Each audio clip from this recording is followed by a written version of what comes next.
아멘. 몇 분간 인사하겠습니다. 예, 복 받으셨습니다. 고맙습니다. 복 받으셨습니다. 감사합니다.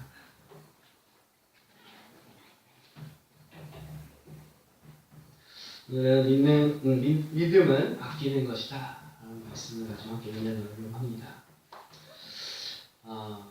지난주에 이제 말씀을 이어서 제가 또 말씀을 함께 보도록 하겠습니다. 여러분은 이렇게 환난을 이길 수 있는 그런 믿음을 갖고 계시나요? 네. 지금 이 자리에 앉아 있는 거 보니까 다 그런 환난들을 뚫고 이 자리에 와 계신 것 같아요. 아멘.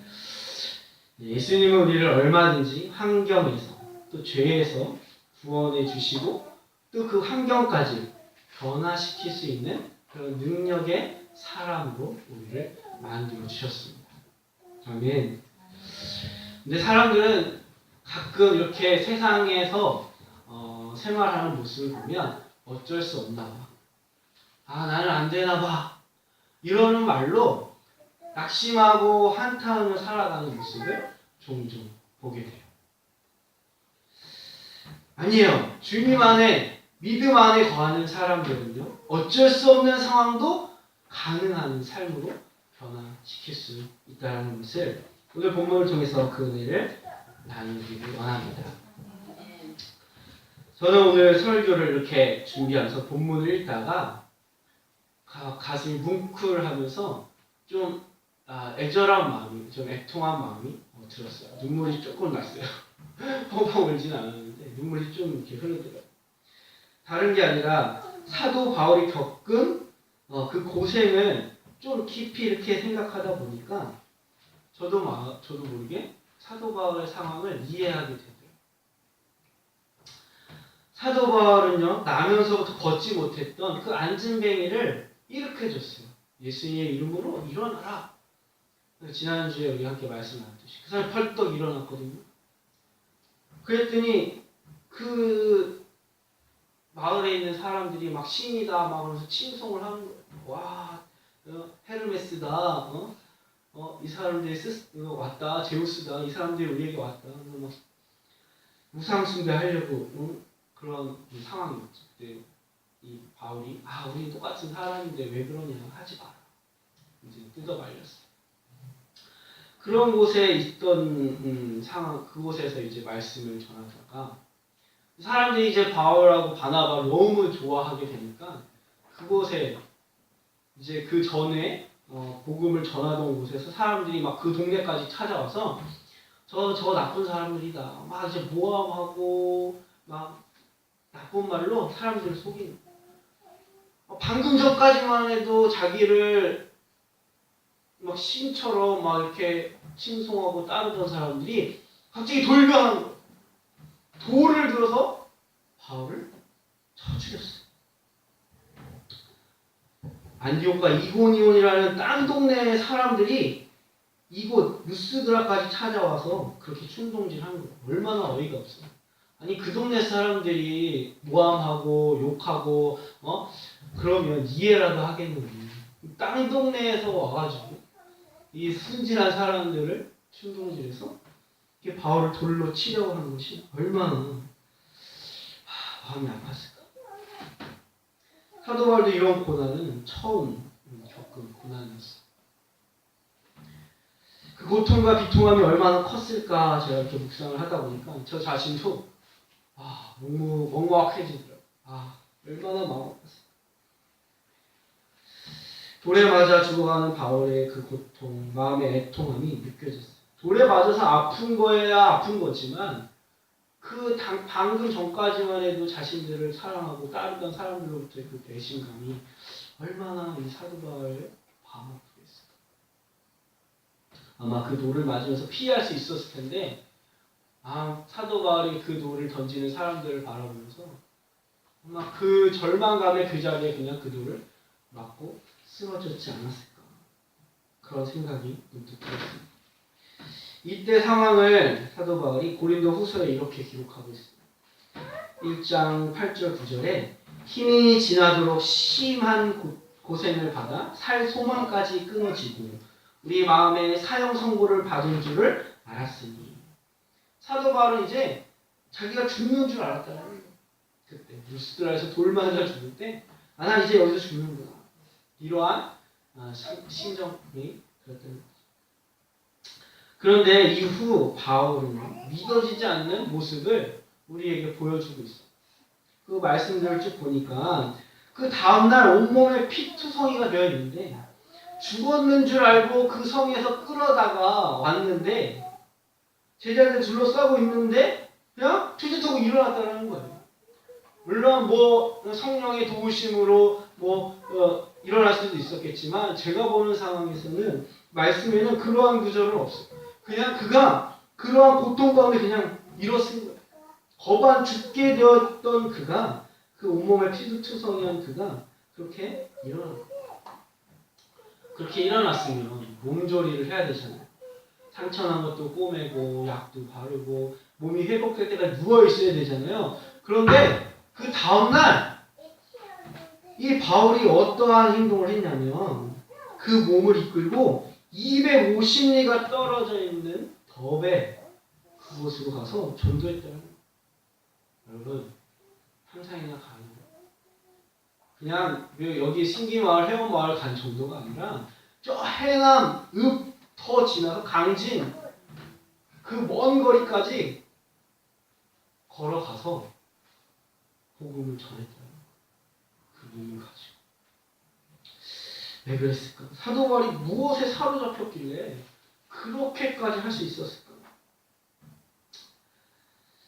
그러한 전도하고자 하는 그런 마음이 어떻게 생겼을까?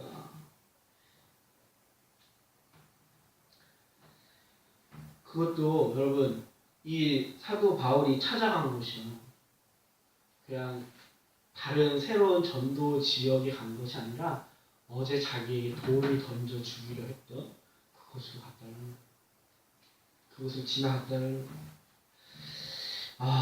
정말 저로서는 참 이 사도 바울의 이 전도 여정을 보면서 다시 한번 정말 사명자의 길이 어떠한가 다시 한번 생각해보게 되었어요. 사도 바울이 굳이 그 자기를 죽이려고까지 했던 돌 던지려 했던 그곳까지 다시 갔던 이유는 다른 것이 아니라 그곳에 남겨져 있는 제자들 그래도 다 바울과 바나바를 배반한 건 아니었거든요. 그 중에는 그래도 믿음을 지켰던 몇 명의 제자들이 있었어요. 근데 이 바울이 생각하다 보니까 내가 예수님 믿고 예수님 믿는 그 은혜의 복음을 전하고 이렇게 맞아 죽었다라고 그냥 그들에게 잊혀진다면 그들의 믿음이 어떻게 될까? 그 연약한 믿음이 이제 막 새신자고 초신자인데 그들이 나의 이 죽음을 내가 이렇게 지금 어떠한 상태인지 알지 못하고 내가 죽었다고 여겨지고 있다면 그들의 신앙생활은 과연 어떠한 힘을 얻을 수 있을까? 그게 염려가 됐다는 거예요. 아마 그런 마음을 그들에게 권면과 다시 힘을 주기 위해서 그곳을 찾아갔을 거라는 생각이에요.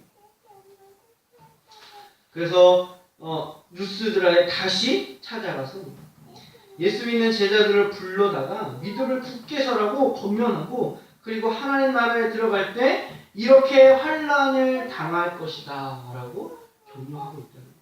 22절에 제자들이 마음을 굳게 하여 이 믿음에 머물러 있으라 하고 또 우리가 하나님 나라에 들어가려면 많은 환난을 겪어야 할 것이다 말씀하고 있어요. 이 말 해주려고 그 몸을 가지고 다시 그곳에 왔다는 거예요. 그 예수 믿는 사람들 걱정이 됐어요. 그 새신자들이 염려가 됐어요. 이 루스드라에 있던 이 새 초신자들이 이 사도 바울이 다시 그 몸을 이끌고 온 것 자체가 은혜인데 자신들에게 다시 이 은혜의 말씀으로 견고히 서라고 말해준 게 얼마나 감사하고 고마웠어요. 그들이 그 믿음을 어떻게 잃어버릴 수 있겠어요?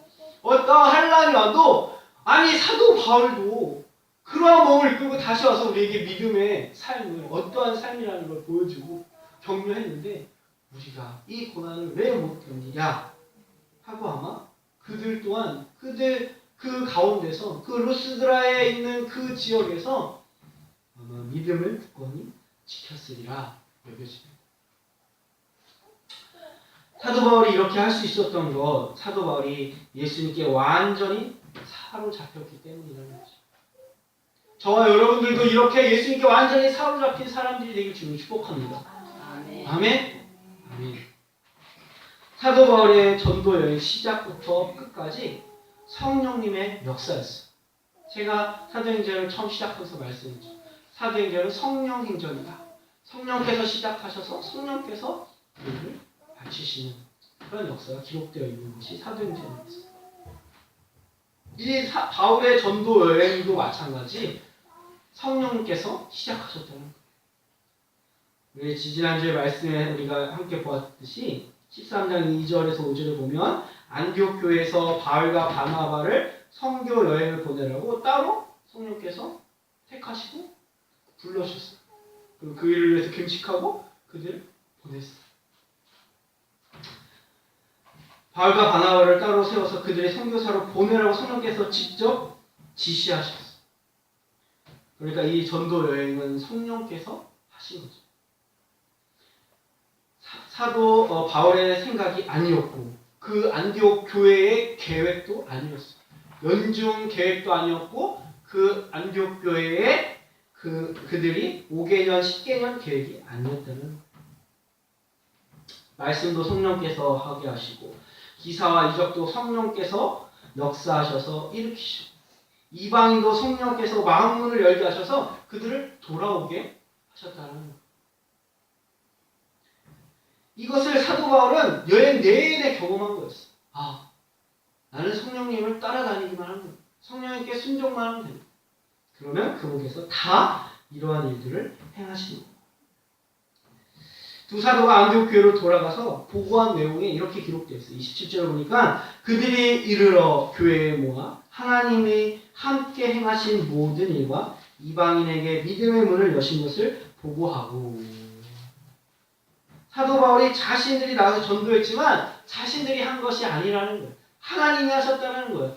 자신들이 기적이 나타났지만 자신의 능력으로 그것이 기적이 나타난 게 아니라는 거예요. 하나님이 하셨다는 거예요. 이방인들이 마음을 열고 복음을 받아들이고 그리스도인이 됐다라고 보고하는데 그것이 자신들이 한 것이 아니라 하나님이 하셨다는 거예요. 주님이 하셨다고 고백하고 있는 것을 말씀 중에 우리가 볼 수 있어요. 그러면 사도 바울은 전도 여행 중에 어떠한 어려움이 닥쳐도 절대로 좌절하지 않았다는 거예요. 죽음에 처했을지라도 그가 결코 낙심하거나 후회하거나 원망하지 않았다는 거예요. 성령께서 반드시 역사하실 것을 믿었기 때문이에요. 여러분 신앙생활 할 때 여러분들도 낙심하지 마시기를 주님 축복합니다. 왜냐하면 여러분들을 부르신 이도 성령께서 부르셨고 여러분들도 믿음을 주신 것도 성령께서 주셨고 구원에 이르는 그 삶을 살 수 있도록 능력도 성령께서 주시기 때문입니다. 그것을 믿는 믿음으로 그 확신 가운데 승리하시기 주님을 축복합니다. 바울도요. 비록 돌에 맞아 거의 죽을 지경에 이르렀지만 마음에 확신이 있었다는 거예요. 이방인들 하나님께로 돌아온다라는 분명 확신이 있었다는 거예요. 역사하신 예수님을 분명히 믿었고 그분을 경험했기 때문이라는 거예요. 이런 확신 빌립보서에서 이렇게 바울이 기록합니다. 빌립보서 1장 6절에 너희 속에 착한 일을 시작하신 이가 그리스도 예수의 날까지 이르실 줄을 우리가 확신하노라. 사도 바울에게 이런 충만함이 있던 거예요. 확신함이 있었던 거예요. 여러분 안에 시작하신 그 일을 하나님께서 이루실 것을 확실히 믿는다. 이것이 바울의 확신이었어요. 이런 확실히 저와 여러분들에게도 있기를 주님을 축복합니다. 여러분들을 이 교회로 인도하시고 예수 믿게 하신 그분이 여러분들의 삶 가운데에 하나님의 일을 이루실 것을 믿고 기대하시기 바랍니다. 아니 나는 늙었어요. 아니 나는 뭘 할 줄 아는 게 없는데요. 아니 나는 배운 것도 없어요. 아니요. 그런 것 갖고 하나님의 일을 하신다고 하나님 말씀하지 않았어요.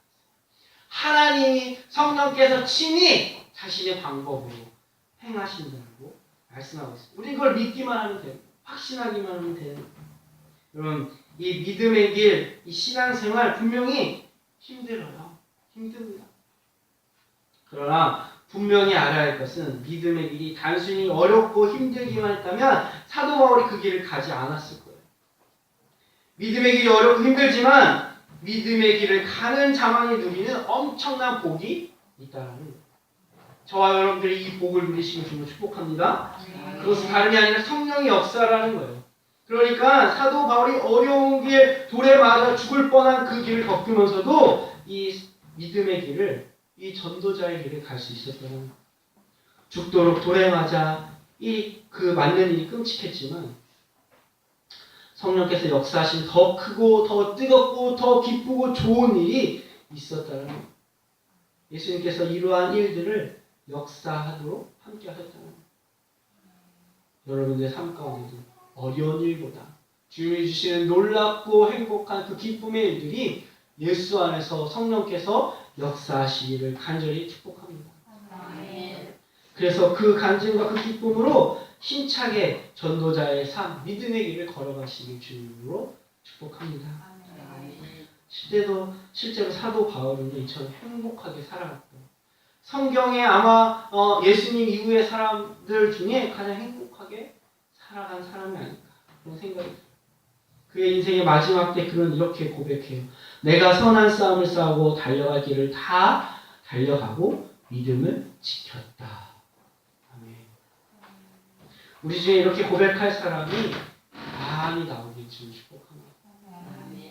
우리가 지금 죽는다면 이런 고백이 나와야 되지 않을까? 나도 믿음의 길을 다 선한 싸움을 다 싸우고 믿음을 지켰다. 믿음의 길이 힘들다. 나는 그런 길을 못 가. 먹고 사는 것이 너무 바빠. 그럼 이렇게 살아서 그렇게 해서 잘 살고 있는가 되돌아볼 때 꼭 그렇지는 않다는 거예요. 그렇게 살다가 이제 죽음을 눈앞에 두는 사람들 보면요. 이렇게 고백해요. 아, 바보같이 살았구나. 내가 남긴 것이 없구나. 고생만 고생대로 하고 결국 이뤄놓은 것이 없구나. 이렇게 고백하는 사람들이 많이 있다는 거예요. 하나님 앞에 가서 보고할 것이 없는 거예요. 그런 아쉬움밖에 남지 않는 삶을 사는 사람들이 대부분이에요. 그런데 전도하다가 돌에 맞아 죽을 뻔했던 사도 바울이 내가 달려갈 길을 다 가고 믿음을 지켰다고 고백하고 있다는 거죠. 그렇다면 사도 바울의 삶은 단순히 고난의 삶이 아니었다는 거죠. 여러분, 믿음의 길이 고생만 있는 것이 결코 아니에요. 그러면 제가 여러분 앞에 떳떳하게 이 자리에서 예수님 믿으세요라고 말할 수가 없겠죠. 고생시키는 길에 제가 여러분을 부르면 좀 나쁜 사람이죠. 겉으로 보기에는 다 고생하는 것 같아 보이는데 보이지 않는 성령께서 역사하시는 그 역사가 얼마나 놀랍고 얼마나 큰 은혜인지 우리는 깨달아야 합니다. 그래서 성도들의 삶은 믿음의 길을 갈 수 있게 되는 것입니다. 사도 바울은 계속해서 성령께서 역사하시는 것을 경험하면서 한 걸음 한 걸음 나아갔습니다. 그럼 어떻게 사도 바울처럼 예수님께서 함께 하신 그 충만하고 놀라운 삶을 살아갈 수 있을까요? 저와 여러분들도 그러한 삶을 살아야 하는데 어떻게 사도 바울처럼 그런 믿음의 삶의 여정을 고난 가운데 그 고난 속에서 기쁨과 충만한 은혜를 누리며 살아갈 수 있을까요? 그래서 오늘 본문에 나오는데요. 그것은 사도 바울 자신이 모든 것을 다 주님께 맡기고 살았다는 것입니다. 자, 우리 옆분과 인사합시다. 주님께 맡깁시다. 이 말은요, 어떤 분이 그러한 어떤 목사님이 이러한 얘기를 해주시더라고요. 설교중에 성도님 중에 아유 죽겠다, 아유 죽겠다 이렇게 얘기하시는 분이 있었대요. 아유 죽겠다. 여러분들도 많이 쓰시나요? 아유 죽겠네, 아유 죽겠네, 아유 죽겠네, 아유 죽겠네. 뭐가 좀만 힘들어도 아유 죽겠네. 뭐가 좀만 어려워도 아유 죽겠네. 뭐가 좀만 불편해도 아유 죽겠네. 이렇게 얘기하더라고요. 이 이야기를 듣고 있던 목사님이 성도님 아이고 죽겠네 라는 말을 좀 더 길게 늘려서 해보세요. 이렇게 얘기해요. 아이고 죽게 있네. 자, 목사님의 그 의도 안에 어떤 말이 있냐면 아이고 다 죽게 있다 라는 고백을 하라는 거예요. 우리의 삶 가운데요 다 주님 안에 있는 거예요. 죽게 있다라는 거예요. 내가 힘든 거 어려운 거 고난스러운 거 다 주님 안에 있는 거예요. 주님 안에 있다라는 것은 주님이 다 아신다라는 거거든요. 주님이 우리를 다 아시면요 주님이 다 이루어 주신다. 그래서 죽겠다라고 하지 마십니다. 죽게 있네 라고 말하면요 그래 주님 안에 있는 거 주님께서 다 이루어 주신다. 사도 바울이 다 주님 안에 있는 걸 알았어요. 그래서 다 주님께 맡겨버렸어요. 내가 가지고 이 고통 어려운 거 환난 내가 겪어야지 내가 이겨내야지가 아니라 주님 안에 있으니까 아이고 죽게 있네 죽게 있으니까 주님께 맡겼다는 거예요. 저 여러분들 다 주님께 맡기시길 축복합니다. 주께 맡긴 이 사도 바울의 삶에 어떠한 삶을 살았는가 한번 살펴보겠습니다. 바울과 바나바는 루스드라 이고니온 여러 곳에 다니면서 안디옥 교회에 돌아올 때까지 각 교회에 장로들을 세웠어요. 장로들. 이 교회를 맡으라는 거예요. 여러분 이게 정말 쉽지 않은 일이거든요. 왜냐면요 지금 우리 교회에 있는 이 장로님과 같은 분이 아니에요. 이 시대에는요 장로라고 해도 보기가 이 사람들은요 예수 믿은 지 얼마 안 된 사람들이거든요. 생각해보세요. 회원마을에 처음 가가지고 복음을 전했어요. 그래서 복음을 전했는데 박해가 오고 막 사도 바울은 또 다른 데 복음을 전하러 가야 해요. 근데 그 교회를 맡은 사람이 필요해요. 근데 다 예수 믿은 지 시작한 지 다 똑같거든요. 그 중에 장로를 세운 거예요.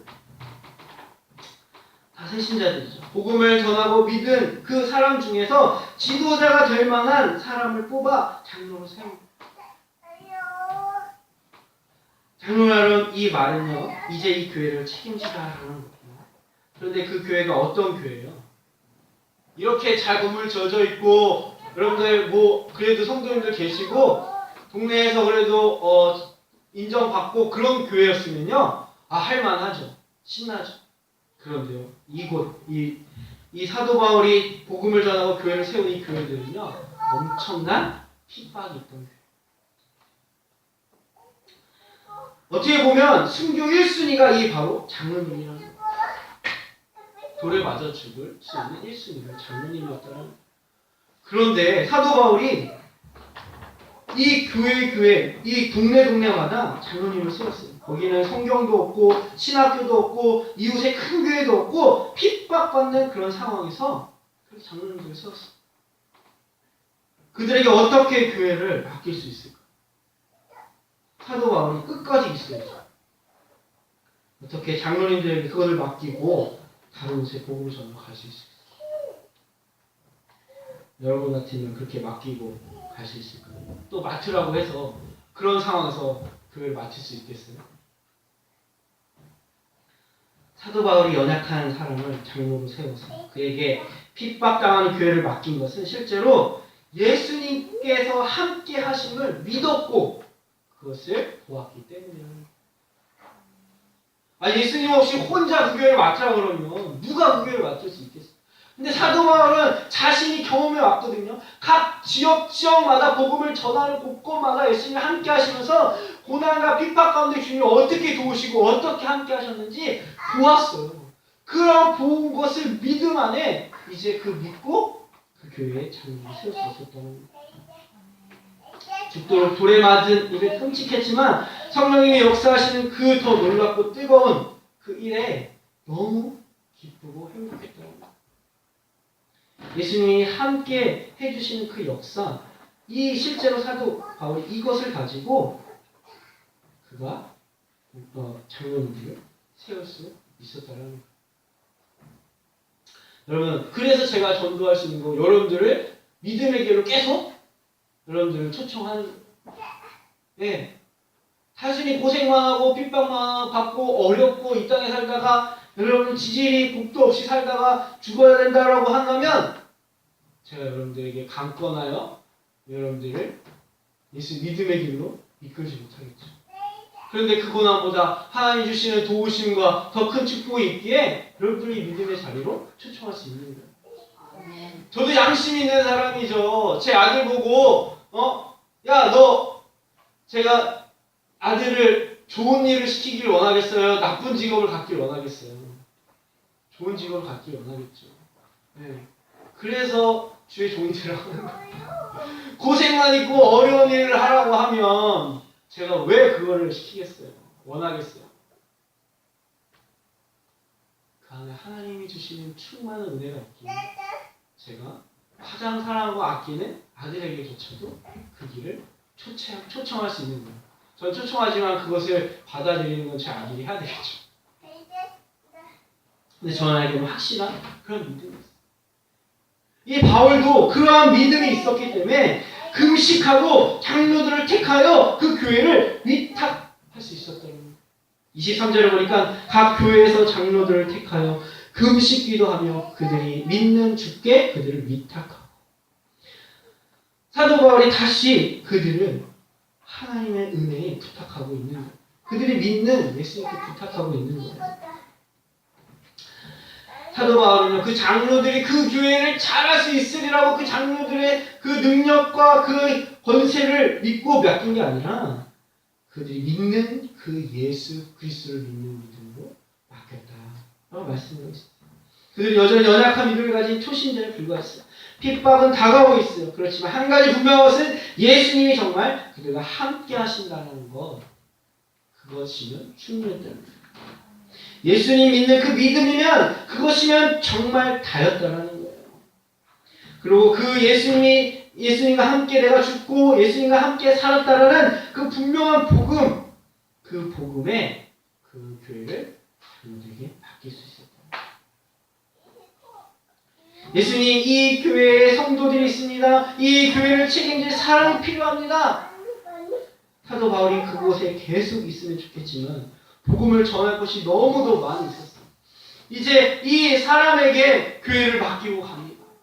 그러나 예수님은 항상 같이 계시는 것을 믿습니다. 예수님 책임져 주세요. 이 사람들을 책임져 주세요. 이 교회를 책임져 주세요. 그렇게 맡겼다는, 함께 하시는 예수님을 믿으니까 그렇게 할 수 있었던 거죠. 겉으로는 정말 연약한 사람들을 장로로 세웠지만, 그렇게 교회를 맡겼지만 실상은 예수님께 맡겼다라는 겁니다. 사도 바울이 이 일에 무모할 정도로 가감할 수 있었던 것은 사도 바울 자신이 그렇게 예수님께 맡겨진 사람이었기 때문입니다. 안디옥 교회에서 바울과 바나바를 선교사로 파송할 때 교인들이 바나바와 바울을 하나님의 은혜에 맡겼으며 기도하고 있습니다. 이렇게 기도하고 있어요. 안디옥 교회에서 하나님의 은혜에 부탁하던 곳이라. 26절에 보니까 거기서 배 타고 안디옥에 이르니 이곳은 두 사도가 이룬 그 일을 위하여 전에 하나님의 은혜에 부탁하시는 곳이라.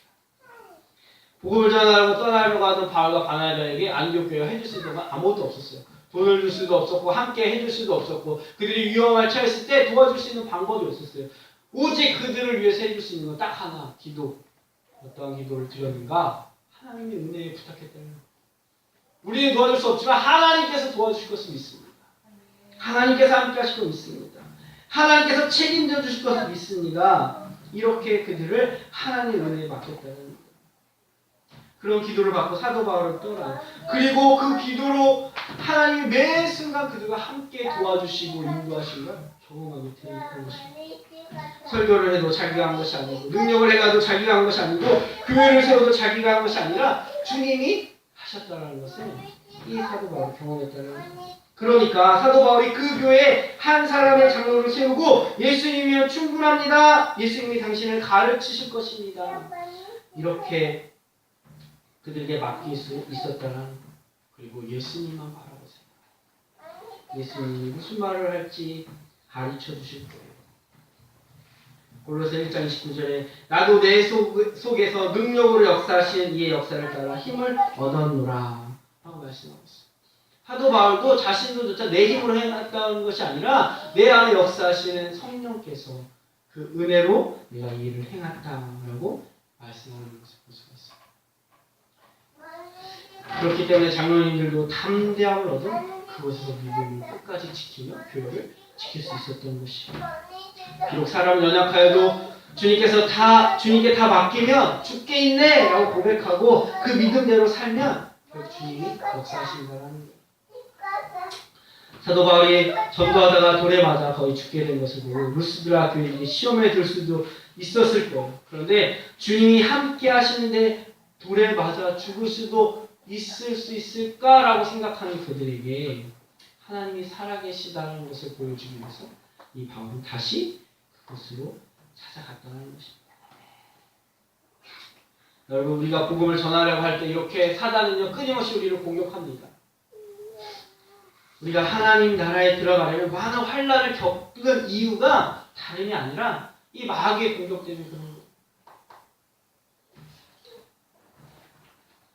그럴 때 우리는 이 마귀의 환난보다 더 크신 하나님을 의지하고 끝까지 승리해야 하는 그런 책임이 우리 안에 있음을 믿으시기 바랍니다. 아멘. 저와 여러분들이 이러한 믿음을 가지시고 더 이상 염려치 마시고 오직 임마누엘 하시는 주님께 맡기고 기도하다 보면 여러분들의 상황, 지금 여러분 돌 맞아 죽을 것 같은 그런 어려움, 예 목사님 제 심정이 지금 그렇게 절망적이고 소망이 다 끊어져 있어요 라고 말하는 그 상황 가운데서 주님은 반드시 여러분들 지키시고 구원해 주실 줄 믿습니다. 아멘. 아멘. 힘들고 어려운 일 만났을 때 우리가 다시 한번 분명히 확인해야 될 것 이 두 가지만 있으면 환난이 와도 고난이 와도 이길 수가 있어요. 우리가 먼저 확인해야 될 것은 성령님께서 내 안에 계신가 그것을 확인해야 합니다. 여러분 성령께서 나의 주인 되어셔서 내 안에 계시는가 그것을 우리가 확신하고